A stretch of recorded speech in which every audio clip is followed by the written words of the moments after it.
Hello and welcome. Well, today's issue is one of those controversial issues that keeps coming up and coming up and coming up. Indeed, it's one of these issues that we love to hate, and it's the law on gay rights or same-sex marriage. And anyway, let's say thank you very much to Martha Krenzel for holding the fort. I've been down with the malaria and flu, but you know, by His grace, I am well and fit to come and hold the fort now. But on the 26th of June, the Supreme Court of America declared that if you're a man and you wish to get married to a man, so be it. If you're a woman and you wish to get married to a woman, so be it. The country is now divided. The president thinks it's victory for America. But we live in a world where anytime America sneezes, the whole world catches a cold. Are we also going to catch a cold this side of the world? Indeed, you know, these are the people who give us our aids and grants. Are we going to start seeing, you know, underlying pressure to say, well, you know, we collect taxes from some of our gay citizens, and therefore, if let's say there are 30% of gays in America, and therefore we give you 100 cedis, 30 cedis of that money came from people who are gay. So if you're not going to give them that right, we're not going to give you that money. Is it going to get there? Indeed, then there is the whole religious angle. And God said this, and Sodom and Gomorrah did this, and whole angle. Those who study theology will tell you that when the Bible was being written, there was no evidence of same-sex relationship. Indeed, there were men who abused men, either masters abusing their slaves, fathers abusing younger ones, but there were no two adults consenting to a relationship, and therefore Paul could not have written about it. So there's all these arguments going, and here we are today in 2015. What do we do in Ghana? Because our laws are actually quite silent on the issue. And if I came on today and said I'm gay and this was my partner, you couldn't do anything about it unless you caught me in the act. Folks, with me to discuss this issue is lawyer Maurice Ampao and Dr. CJ Bachman. I'm going to take a break. My name is Nana Ansakwa, and this is PM Express. You don't want to move. This is controversial.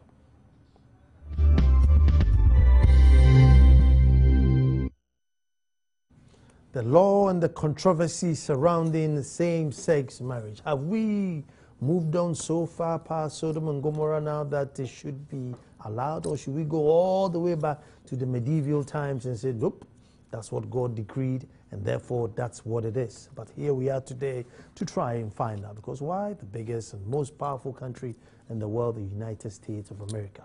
Now, they believe that all men were created equal, and therefore if a man has woken up in the morning and hasn't offended anybody but decided that I want to live with another man for the rest of my life, or I want to live with another woman for the rest of my life, being a woman, I should be granted the law. And the law says, yes, you should do it. And that's where we are today. Now, with me are two dynamics, you know, within this subject, I think. You know, I'm sure they're going to do justice to it. In my immediate left, who I'm going to charge, Amban Temsa, my senior brother, Dr. Charles Bachman.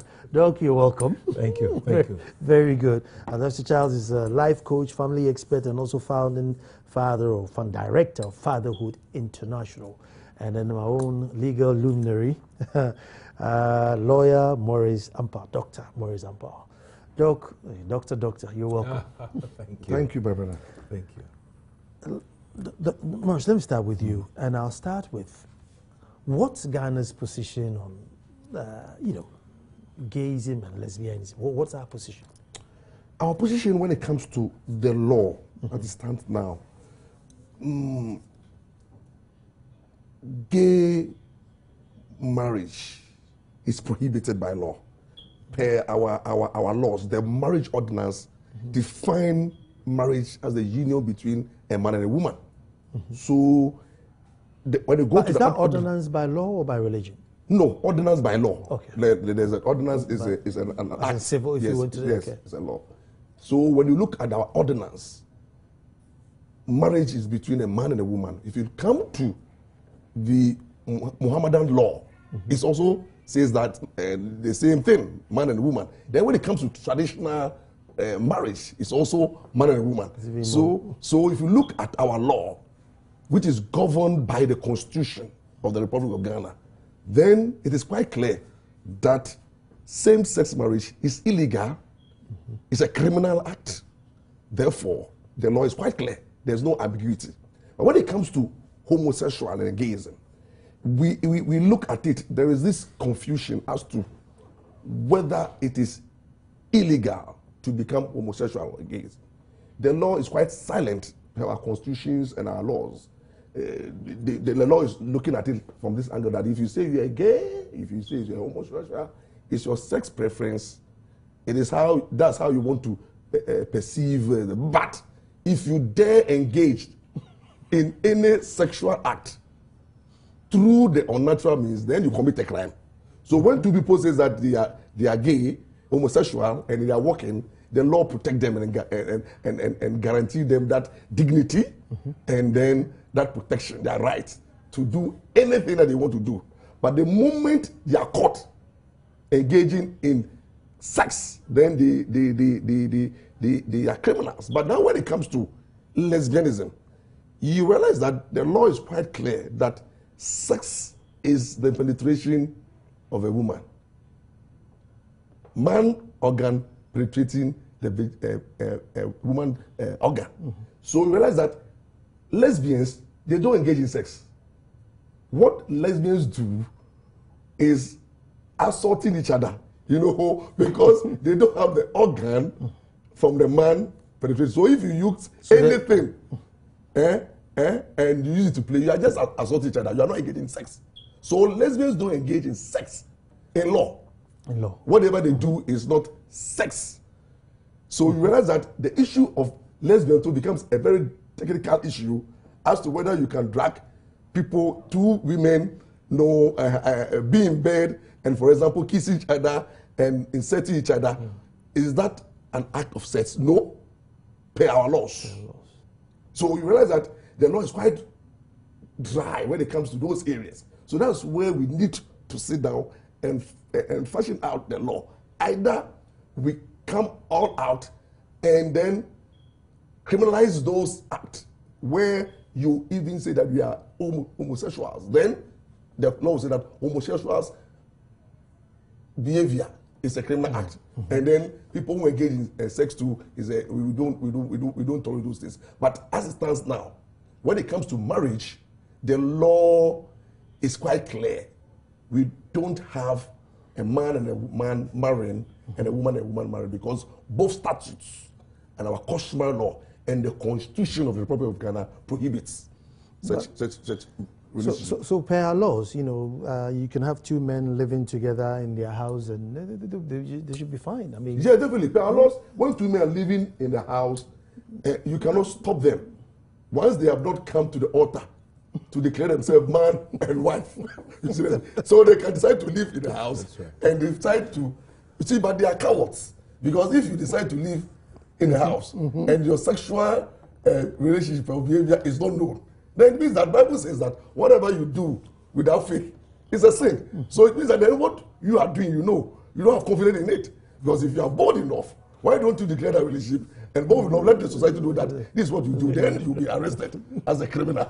Oh, but I'm sure if I live with a woman, it's very rarely that I'll come out the morning and say, oh, well, I did this to my wife today, or I did that to my wife today. I probably wouldn't come and tell you what I did. You just assume what I did. I'm saying I'll leave you to assume what I did. I'm saying that when the two are living together, we presume that they are friends until they come out to tell us that they are married. It will be a criminal act. I see. Interesting. Dr. Bachman,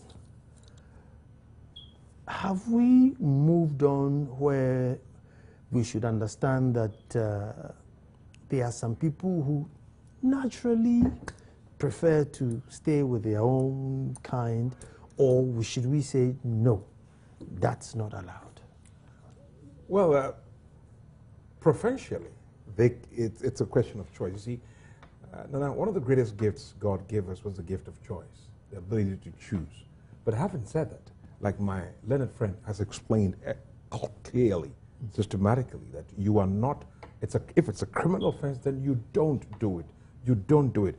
Apart from it being a civil offense or a legally something immoral, the Bible also doesn't teach that. In Leviticus 18:26, the Bible clearly says that a man must not sleep with another man other than a woman, like he rightly said. So you can see the parallel between the laws of the land and the biblical values, which was created obviously by God himself, the creator of all. I mean, he's the father of all creation. Now, having said that, the same God gave us choices, but if it's against the law of the Bible, you know what the Bible is described as this book of the law shall not depart from you. So therefore, we have some ordinances in the Bible that is going to also be adhered to, aside what the laws of the land also say. So my challenge, Nana, my problem, my brother, is the fact that these Western ideas and Western cultures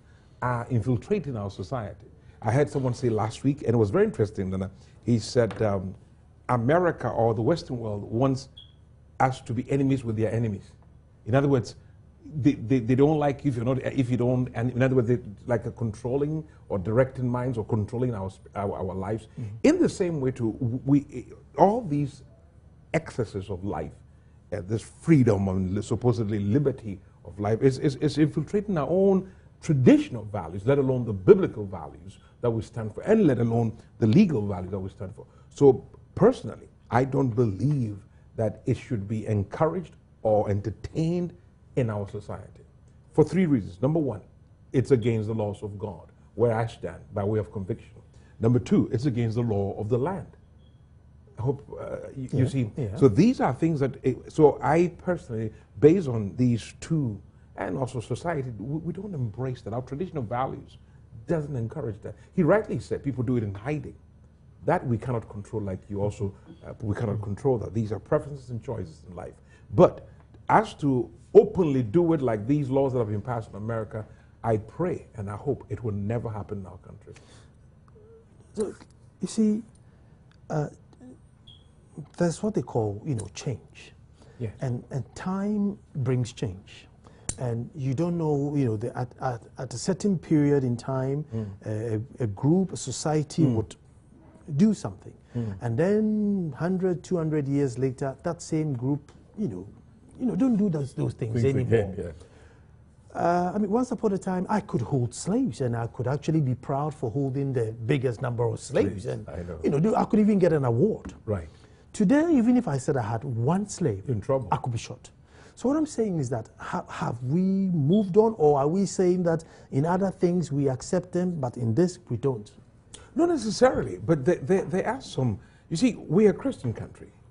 Well, but when they were holding slaves, they were Christians. I appreciate that, but there are different levels of development. Developments for good and developments for, I don't want to use the word evil, but there are certain things. I mean, life is forever evolving and changing. I appreciate your point. Life is forever evolving and changing. But my brother, you and I know the concept. Bear in mind that we're supposed to be a secular country. I mean, even though Absolutely. they are majority Christians, but we're supposed to be yes, yeah. Yes, I acknowledge that. But my issue, my challenge is the fact that my faith doesn't allow that. For one, my faith doesn't permit that. And by way of conviction, I think it is wrong. Secondly, by way of what my learned friend has just told us, it's obvious that it's also illegal to do that. So with the two, I don't think we should encourage it. I remember, but there are excesses, of course. When you look at Zimbabwe, the way Mr. Mugabe approaches it, it's a bit, and I think East Africa has a different approach to this whole scene. And it's a good thing we're debating these things. It's a good thing that we're dialoguing right now to create that awareness, and people recognize these things.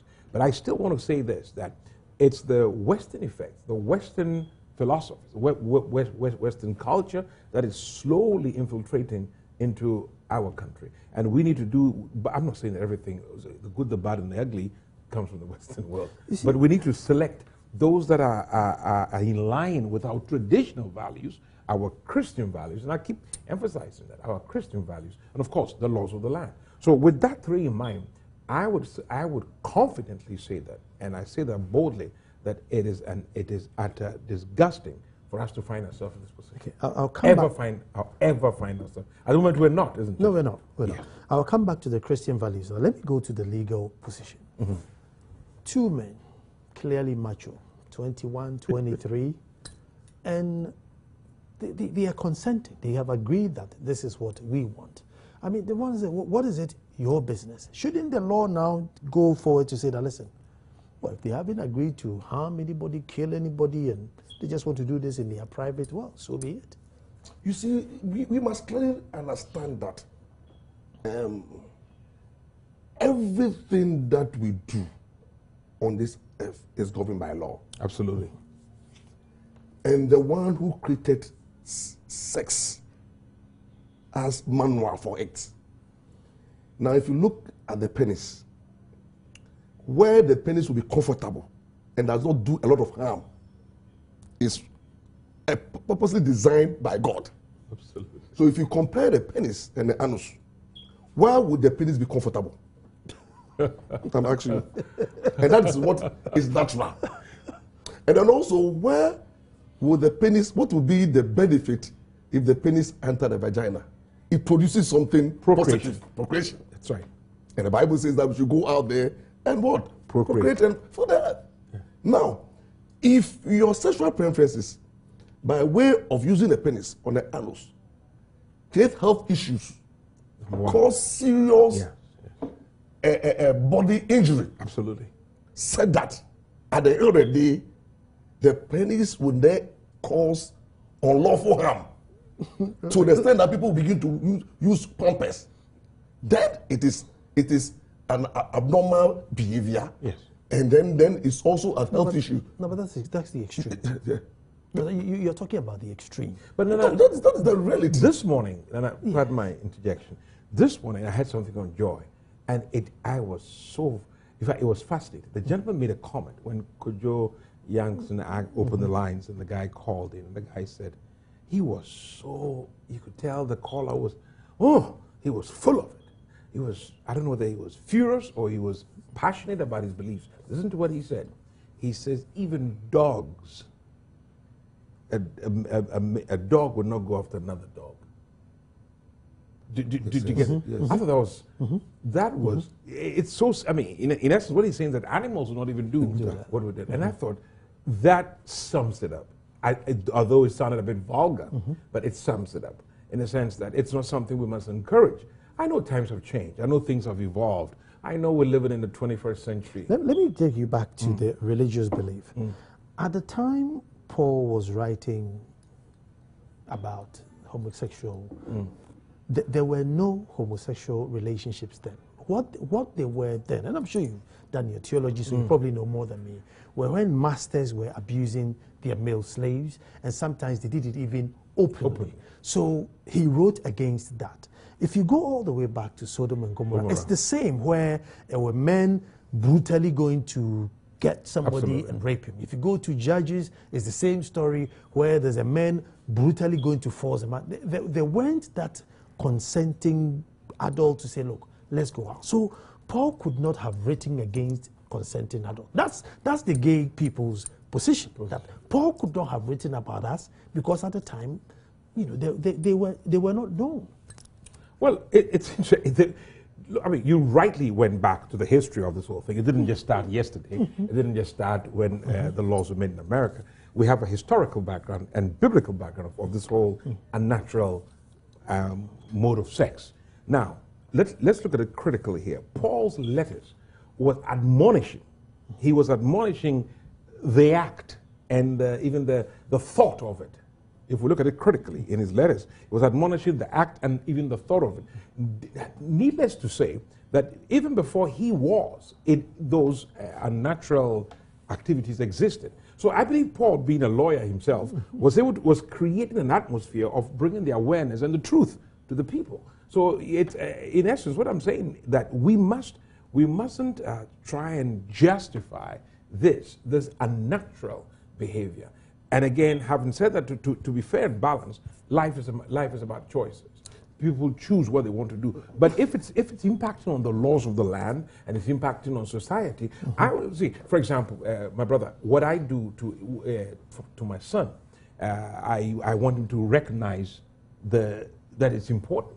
We live in a society, as you know, that it's major in the country that my family lives. So I do little things as a father to make him understand that it is unnatural for two men to be together. I always make a joke that God created Adam and Eve, not Adam and Steve.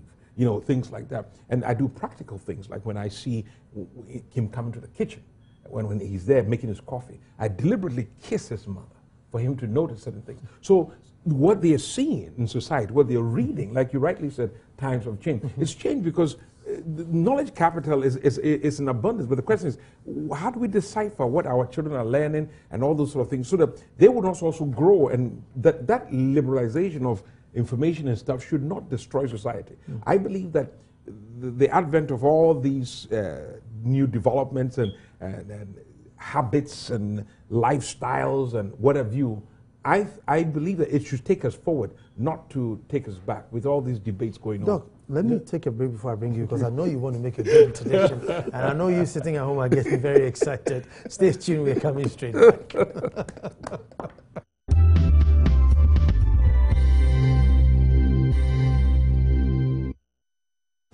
One of those topics that you probably need part 1, 2, 3, and God knows how many more parts to even scratch the surface of it. We're just looking at the law on same-sex marriage that's been passed in the USA. However, most countries, including us, we live in denial. Oh, it is not our culture. It is theirs. It is here. For those of you who went to boarding school or are still in boarding school, you see it, you hear it all the time. And the law or the resentment is quite silent when it comes to women. Why? Maybe because men wrote the laws. So we're not too disgusted as if it's going to be women, but if it's men, it's an absolute no-no. Why such the phobia, the hatred, this resentment? No, but you wanted to make a point. Yes, I wanted to say that, look, naturally, you know, the opposite attracts. Absolutely. You realize that I have twins, and one boy, one girl. Bless you. When I get home, the girl will rush to me, and she's all over me. She gets very attracted to me. And then the boy is also attracted to the mom. Naturally. You know, and you can see that it sends a signal. Now, also I pose a question. If my mom decided to be a lesbian, and my dad decided to be a homosexual, where will Lawyer Park come from? Today, yeah. You see that thing? So if we want to continue this debate, then what is going to happen is that my son then grows up. No, on that argument, yes, there are some people who are in a perfectly normal relationship but would never have a child. So, you know, so it don't necessarily, so that argument then doesn't hold. No, I'm saying that those who don't have a child, it's a medical condition. Yeah. And at times it can be fixed.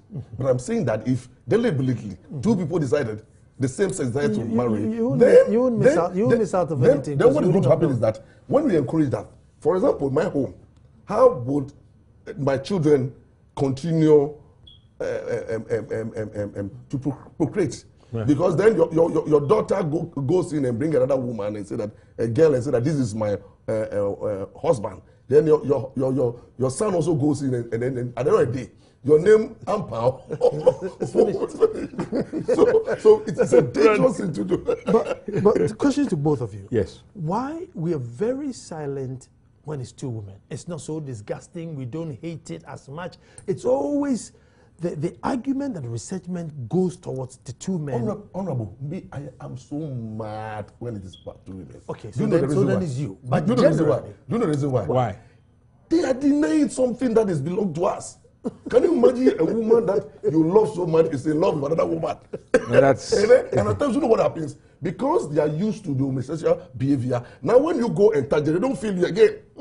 I see. You know, they don't have any feel for you. You can be, if your wife is a lesbian, when you are in bed with your wife is thinking about that girl. No, my next question is, you see now the US has passed the law, so they can do what they want to do. Now, Dr. Bachman here says, look, it's my faith and I'm against it, but he's a man of God. So if both of us went to him, could you then legally, could he then say, well, it's against my law, so I'm not going to do it for you? You mean the wedding? Yeah, with a blessing or the wedding or the civil thing. Can he deny us? No, the question is that in Ghana here. No, in Ghana, no. I'm going back to the US, where the law is now passed that same-sex marriage is allowed. Now, Dr. Bachman here is a preacher and is completely against his religion. Can he deny and say, look, it's against my religion, therefore I cannot go Oh, to yeah, it. definitely. He's professing his religious beliefs. So if you think that he doesn't want it, he can give reasons. Absolutely. You can't force him to bless a marriage that he is not so much comfortable with. That's also his human right. And also a choice. A choice. So then go to somebody who will be comfortable. You know, now, those days I have a particular judge. Look, when you file a divorce, that judge for 1, 2, 3, 4, 5 years, the divorce petition will be pending. Not knowing the judge is not comfortable in dissolving marriage because of her religious beliefs. Yes. So she will keep on adjourning the cases. With the view that yes, they'll reconcile. The parties. So one day I went to court and I said, my Lord. He said, let's go and do some fasting and pray, And I realized that. So one day I confronted her alone in chambers. I went to court without the other party. I went to her and said, my Lord, it look as if Charlie, it's not easy. What God has put together. Let no man put asunder. I don't want to be the one to put it You see, but so there are some judges too. The moment you bring a petition for divorce, that is the same day, they will tell you that if the parties have failed to reconcile, it means that before it comes to court, there's nothing like even inquiring into the allegations. So there are some judges who comfortably the same day will resolve the marriage. So it's based on your belief and your faith, convictions. your conviction. So you cannot force. But then you'll be flouting the law. No, I won't be flouting the law because the law protects me. That I have the right to choose. I have the right to worship. I have the right to do anything else. So based on that law, I am protected. Listen, remember I said it by saying that life, our whole life is about choices and preferences. If you prefer that lifestyle, I cannot force you. I mean, do you think that it will sip to Africa? I mean, look, Americans started the slave abolition, right? And eventually, gradually, it sipped through. And there's so many things which they have started and eventually sips through. I mean, look at the entertainment industry. Entertainment industry, GM foods, the entertainment genetically modified see, foods, everything comes down eventually. My issue with us, and I mean, we all maybe guilty, is we imbibe these things so quick. Then when we realize the implications, and then we start fighting it back, like democracy. Are we not living in denial? Yes, pretending it's not here. Yes, it's coming, and the problem that I have with Africa is our level of poverty. Out of poverty, yes, and then when there's a little bit pressure, if you fail to do it, you are denied certain facilities. Then, if you have leaders who will succumb, because at the end of the day, it is not the people, but it's about leadership. If you have a strong leadership, that says that no to this kind of thing. But if you have weak leadership, parliamentarians who think that, look, let's begin to imbibe those things, presidency who think that, and then the rich and then the influential people, then the other person has no choice. So it's about leadership. But again, having said that, let's look at it from this perspective. The little research or straw discussion or straw poll that I did, I found out that one of the root causes of this gay activities in our country is financial. Hunger. And economical. Majority of them don't particularly want to do that. But no, we have a lot of economic homosexuals. Benefits, yes.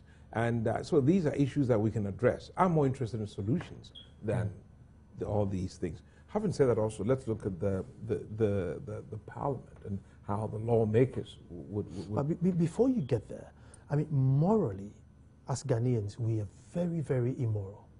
I mean, the amount of pedophilia, the amount of teenage pregnancy, the amount of wife beaters. He killed his wife because of 50 pesos, burnt him with an iron because of fried fish. Recently, and like hundreds and hundreds and hundreds of that.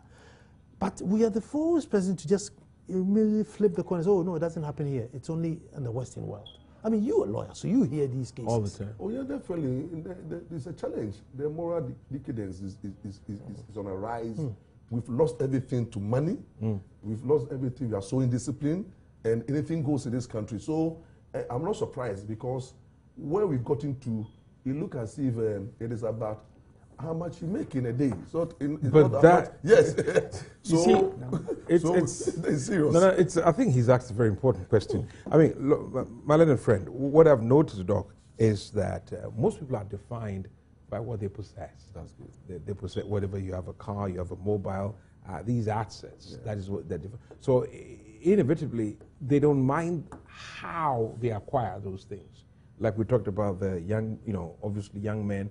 I like what you say is economic reasons why they tend to those habits. Now, we have a part to play as people of faith. Our whole concept is to be able, for example, one of the areas which I'm addressing is on the 1st of July? Wednesday. Yeah, We're organizing a global day of prayer, and that is Ghanaians everywhere by way of internet and stuff. We're coming together with those of us in the diaspora. I say the diaspora and the diaspora. We're all coming together to pray. But one of the areas we're going to address is this particular issue, because most countries have prayed. America prayed, and it still didn't. It's come thus far.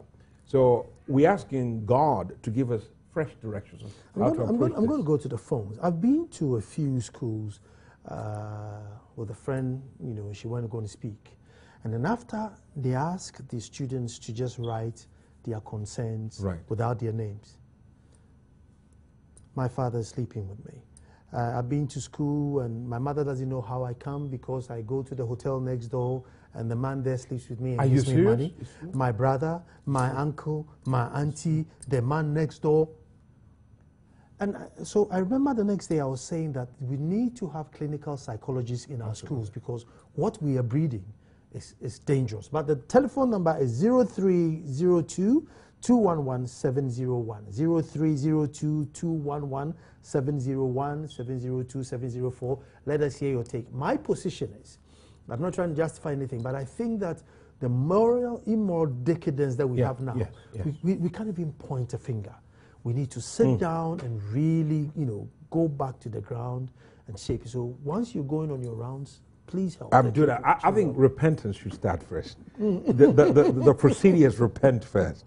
And that's why I'm calling this global day of prayer. There's Ghanaians everywhere. It's not just about a group of us here in Ghana doing it, but everywhere we are, if we love this nation. It's not about politics. It's not about who leads. I like the point he raised that we need strong leadership. Is that what you said? If this comes on our table, we need strong leadership to take this agenda forward. God will do that for us. Let me go to Castle and speak to Colenius. Hello, Colenius. Hello. Colenius. Yeah, this PMS. Yes. Yeah, I can hear you. Okay, good. Let's hear. What's your take on this issue? With the same hello? Yes, your name. I'm here. Law that's just passed in the U.S. Hello, can you hear me? Yes, I can hear you. Let's go. Hello, can you hear me? I can hear you. Yeah. What I'm saying is that, my opinion on the same-sex marriage is simple. One, it's very simple. One, I think the global elite, that they are thinking that the population of the world is increasing. Let me speak to Emmanuel in Weja. Hello, Emmanuel. Yes, please. Good evening. Good evening, Emmanuel. Let's go. Yes, my greetings to my father, Dr. Bachman, and my mentor, Lawyer Ampa. Very good. They're all in house. Yes, I think that this is something that we need to be very, very careful, because the next generation is actually questionable. Because if we are raising such a thing like this, the problem is the youth. Those who are coming, that is the question. That is where the problem is, because we are raising a generation which is very, very, very, very, very, I don't know how to put it. But I think that the early generation now should try and then, work things out, especially in the area of leadership. Because as long as America has taken, accepted, it will come down, definitely. It will come down. So I think that what we have to do is to nurture the youth for us to be able to stop these things. Else we are going to be affected. We, the youth, will be going to be affected. Obama will not be alive in the next 20, 30 years. And these things, the Arab world will never accept it. They will never accept it. And when it happens, there is going to be an indictment to the Christian community, because they will grow and then the Christian community will come down. And that is when they'll begin to dominate. So I think that it is something that the Christian council, the Christian community has to stand and then work things out. Else the next generation is very, very, very, very questionable. Thank you. Thank you very much. Well, let me speak to Mohammed. Hello, Mohammed. Hello, good evening. Good evening. And lower your TV set, otherwise you get the Hello? delay. Okay. Thank you very much. My name is Amadou Mohammed. Thank you. I'm speaking from Yendi. I take this opportunity to greet Dr. Maurice Ampao in the studio. Yeah, he was my lecturer at Meridian Pre-University. I was a student there. Okay, so I thank him very much for what he has contributed in my life. Very good. Let me go and speak to Bashiru. Hello, Bashiru in Weja. Hello. Hello, Bashiru. Yeah, good evening. Good evening. Yeah, I heard the pastor kept mentioning Christian country, Ghana is Christian country, Ghana is Christian country. I think he forgot that U.S., where the law is coming out, is over 73% Christian. And they have legal, in the U.S., we have pastors blessing those marriages. What is he saying about that? Thank you. Okay, so let's watch it. Let me go to Bolga and speak to Abdullah. Hello, Abdullah. Yeah, good evening. Good evening, Abdullah. My greetings to Dr. Ampao. Good. My mentor. Let's hear your take on this issue. Actually, the issue on same-sex marriage is something that as Ghanaians we should frown on. It's not something we should allow to happen in Ghana. Since our traditional laws doesn't allow that. Our religious and as a country, our laws doesn't allow us to go into same-sex marriage. And as Dr. quoted, if you are doing something and you have no faith in, I'm not sure it's something worth doing. So we should try as Ghanaians to frown against acts like that. Thank you. Let me go to Y and speak to Frederick. Hello, Frederick. Hello, Frederick. Yes. Yes. Hello? Yes, Frederick, you're on air. Nana. Yes, let me hear your take. Nana, good evening. Good evening. Good. Yeah, I think I've followed the discussion closely. And for me, I think it will be very important to start imbibing our morals into our youth right now.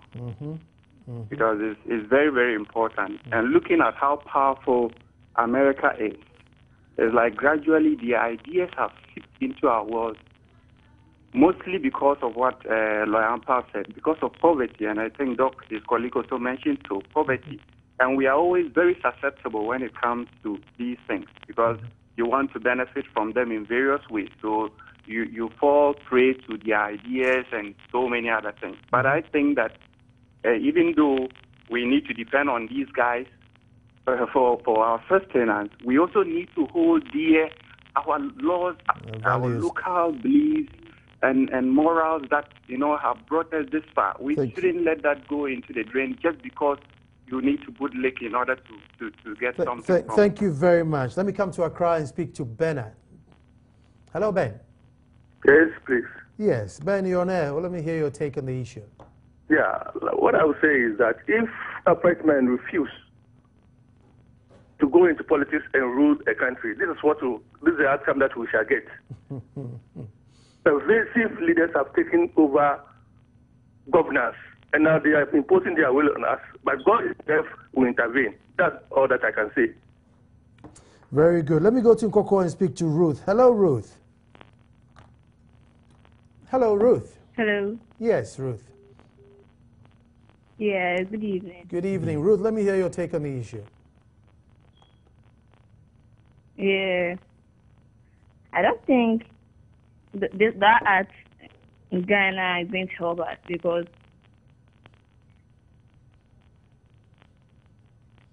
it will destroy our nation and then in the future, as I'm a young girl, I want to, we don't have to tolerate that act in Ghana here. Okay, Ruth, I get that. Let me talk to David. Hello, David. Good evening. Good evening, David. Yeah, this is David from Boga. Talk to me. Yes, I sometimes when I hear this news, I begin to panic, especially with the youth. Mm-hmm. You don't know whether we will be able to live to our time. Will we die in God's hands before even this world comes to an end, actually? Because this is a clear sign that, yes, actually, the world is coming to an end. I'm just urging the clergy to step up and begin to pray for Ghana. Thank you. Good evening. Thank you very much. Who have next? Beatrice. Hello. Hello, Beatrice. Hello. Yes, Beatrice, let me hear your Hello. take on the issue. Yes, good evening. Good evening. Nana, yes. I just love your program, and I usually like the way you preside over the things you discuss. Thank but you. This one I want to contribute. Of course. Let me hear you. This same-sex marriage has started from somewhere. Mm-hmm. Traditionally, when somebody gets rich, we look at the source of the income, and then it is there that we appreciate the person for being rich. But today, let us look at those who become rich, how we cherish them, wherever they get their money from, how they got it, we don't care. We are only happy that this and that person is rich. The person becomes our idol. So it is forcing our young ones to also follow it. So how can we stop it? If I'm looking for money and somebody will love to give me the money and I become the partner, whether it is same-sex, whether it's lesbianism, so long as I can drive in SUV, so long as I can have a story building, so long as I will wear the best of dresses, and then so long as I'll be called to chair functions and give out so much, I don't care. So we look at the way we appreciate people when they are rich. We look at the way we take in people, make them chairman of functions, even in the churches. So you see that these things are destroying our culture. Very, very, very good there. Let me thank you so much for that. Let me go and speak to Francis. Francis, you're going to be my last caller. Hello, Francis. Good evening. Good evening, my brother. Yeah, good evening. Good evening, my brother. You're on air. Let me hear your take. Yeah, I want to make a contribution. Very good. Let me hear you. Yeah, I'm making a contribution. I think that I don't know of any of the major religions, talk about Islam, talk about Christianity, Shintoism, any of them, which support same-sex marriage. So I think that morally and spiritually, it is just wrong. But condemning it alone is not the end of it. Let us equally mount a forceful campaign to tell the youth, the younger one, about the demerits, the effect that it will have on our physical, spiritual, and moral being for the sake of tomorrow. So let us not just say that we don't support it and end it there. For now, the proponents are on the weaker side because they cannot come out openly and talk about it, especially in Africa. So this is the right time for us to mount the campaign to condemn it. Other than that, when they begin to gain the upper hand, we will suffer. They will use money and lure most of our youth into it, and we will be the sufferers. Thank you very much. Thank you very much. I'm going to take a break, and then when I come back, I want to find out from my panelists. You see, we say that we don't have to have our laws loosened so that we have same-sex marriages. And some of them is because of our cultural background or religious background. But it's amazing because traditionally, I mean, one of the biggest taboo is adultery, to take somebody's wife. But if your wife consented to me, it's not in the law. So why don't we agitate that if indeed these are the reasons why we are fighting, then put all these things in law.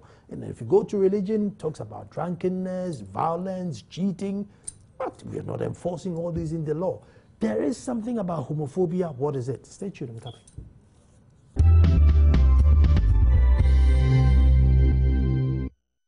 Well, I don't have too much time to exhaust this. So with the little one that I have, I'm going to pass the religious one to my religious brother here.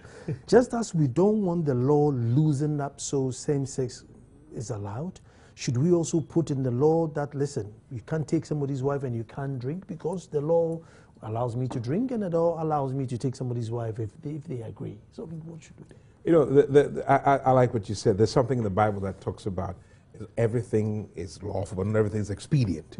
And people use the Bible and other things at their convenience. But Jesus made a statement I'll never forget. He says, render unto Caesar that which is Caesar, and unto God that which is God. Caesar is the law of the land, where my brother comes in. God is where I come in, and where we all come in. He's the creator. And if he sets certain precedents, we have to try as much as we can to abide by it. And as much as lies within us, with his help and his spirit, we can achieve it. Now, in conclusion, I'm saying we can never conclude this matter. No. But I think we need to educate each other. Let people make their own choices. And help the young ones. And help the young ones. And help the young ones. We have to. Doc, should it be in our statute that, hey, you take somebody's wife, you are in trouble?